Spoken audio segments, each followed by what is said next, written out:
السلام عليكم. اليوم حبيت نشارك معكم وصفة المقروط بأسهل طريقة ومن أنجح الوصفات وناجحة من أول استعمال. جبت لهنا البول تاع الشوربة، فرغت فيه ثلث كيلات نتاع الدقيق، يكون متوسط، ماهوش رقيق وماهوش خشن. لهنا عندي زوج مغارف نتاع سمن مع زوج مغارف نتاع الزبدة. السمن يكون كثر من الزبدة، رشة تاع الملح مع شوية تاع فاني، ومن بعد نفرغ الخليط نتاعي ونضيف له شويه تاع الزيت، حوالي 8 ملاعق تاع الزيت.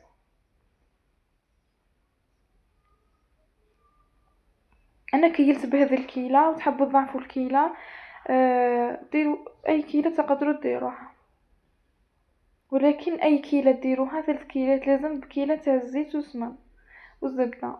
نبدا ندخل في السمن نتاعي والزبده في الدقيق نتاعي لمده 10 دقائق حتى نحسوا باللي الدقيق تاعنا تلم. كي نشكلوه نهز شويه تاع الدقيق تاعي، نشكل نلقى الكره تاعي تشكلت وتلمت وحدها، يسمى الدقيق تاعي راهو ماهوش خاصو من الزبده والسمن كيما راكم تشوفوا. لهنا رايحه نخلي الدقيق نتاعي يبات في الثلاجه لمده ليله كامله حتى الغدوه من ديك باه نجبدو نخدمو به. قبل ما نجبدو نخدمو به لازم نكونوا جبدناه من الثلاجه لمده 2 سوايع 3 باه دوك اليدان يطلقوا الروحهم، ما يقعدوش جامدين.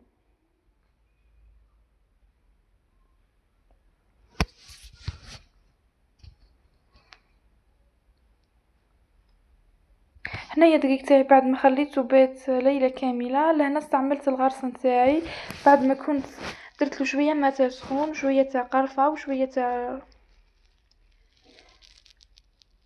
تاع الزبده، نعجنو مليح ومن بعد نشكلو هكذا حربوش ونبداو نخدمو به نورمال. المهم يكون طري، والسر تاعو باه يكون طري سما ديريلو الزبده. انا عجنته بالزبده.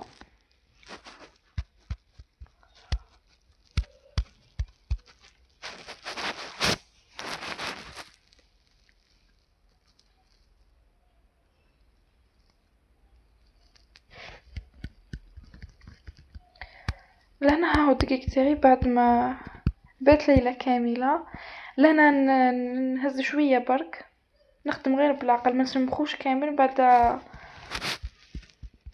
بعد ينشف الماء. لهنا شوفوا، لهنا لازم الدقيق نتاعكم ما تعجنوهش مره على قد ما شغل تزيديلو شويه تاع ما زهر ولميه كي يتلملك صاي، متحبسي لا تجي ما تعجنيهش باه يجي بعدا مرمل.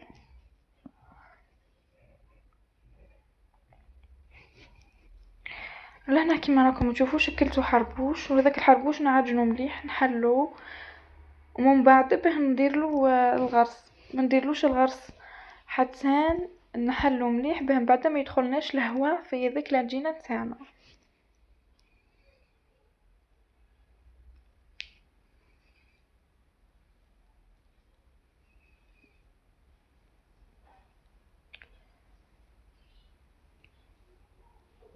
نضغط جيدا ونحاول اني ما ندخلش الهواء في العجينه. من بعد كي نجي ندير الحربوش نتاعي ندورو، لازم ما يدخلناش فيه الهواء ذاك، ومن بعد يتحل معنا. يعني الطريقه هذه سهله وما تحتاج الشرح كما راكم تلاحظوا فقط.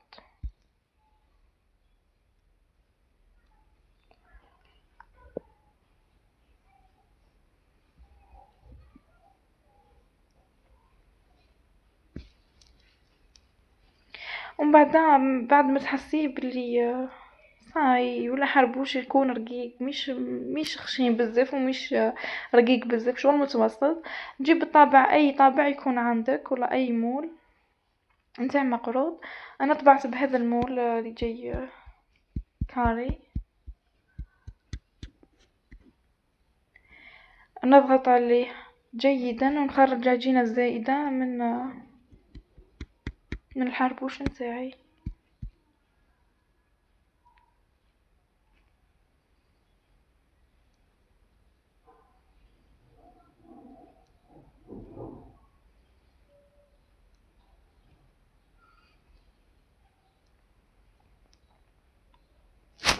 البنات تبعوا بالوصفة خطوة بخطوة باش ينجح لكم من أول استعمال، لأن هذه وصفة ناجحة من أول استعمال.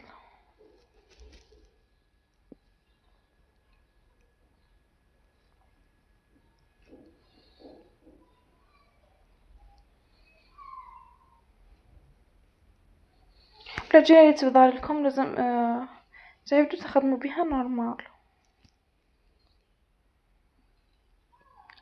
لهنا نعدلو بالموس ومن بعد نبدا نقطع فيه.